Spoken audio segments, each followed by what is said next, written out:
नरगदा पंचायत से समिति सदस्य पद की संघर्षशील सुयोग्य युवा प्रत्याशी मुन्ना कुमार चौधरी।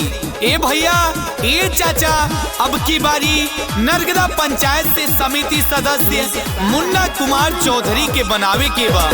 हर माँ का बेटा है, बहनों का भाई, जनता की हक का है लड़ता लड़ाई। ए भैया हर माँ का बेटा है, बहनों का भाई, जनता की हक का है लड़ता लड़ाई। माँ के आशीर्वाद राउर छू के हो पहुआ, ये चाची अब की जीतई है चुनौआ, मुन्ना भाई के जीतई है चुनौआ। ये चाचा अब की जीतई है चुनौआ, मुन्ना भाई के जीतई है चुनौआ। मुन्ना चौधरी जिंदाबाद जिंदाबाद जिंदाबाद, मुन्ना चौधरी जिंदाबाद जिंदाबाद जिंदाबाद, नरगदा की जनता जिंदाबाद जिंदाबाद जिंदाबाद, नरगदा की जनता जिंदाबाद। जिंदाबाद जिंदाबाद, क्यों पड़े हैं चक्कर में, कोई नहीं है टक्कर में। सबके आशीर्वाद पाइब, खुशी गौवा में हम लाइब, खुशी गौवा में हम लाइब। सबके आशीर्वाद पाइब, खुशी गौवा में हम लाइब। घर पे विकास चमक जाई गौवा, ए चाची अब की जीतई है चुनौआ, मुन्ना भाई के जीतई है चुनौआ। ये चाचा अब की जीतई है चुनौआ, मुन्ना भाई के जीतई है चुनौआ।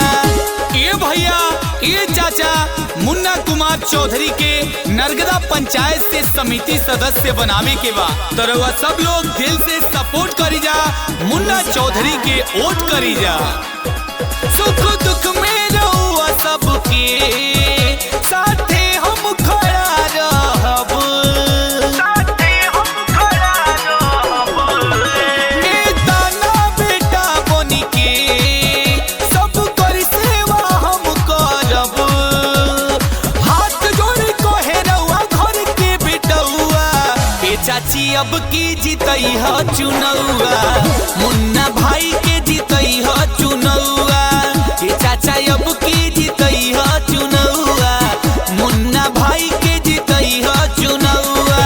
हर माँ का बेटा है, बहनों का भाई, जनता की हक का है लड़ता लड़ाई।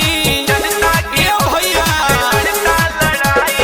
हर माँ का बेटा है, बहनों का भाई, जनता की हक का है लड़ता लड़ाई।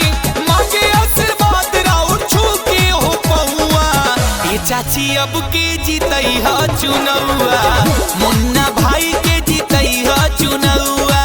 ये चाचा अब की जीतई है चुनौआ, मुन्ना भाई के जीतई है चुनौआ। प्रचार रिकॉर्डिंग के लिए संपर्क करें Sai films Ramkola, Govind cinema hall के ठीक सामने। Mobile number 9956 8270 48।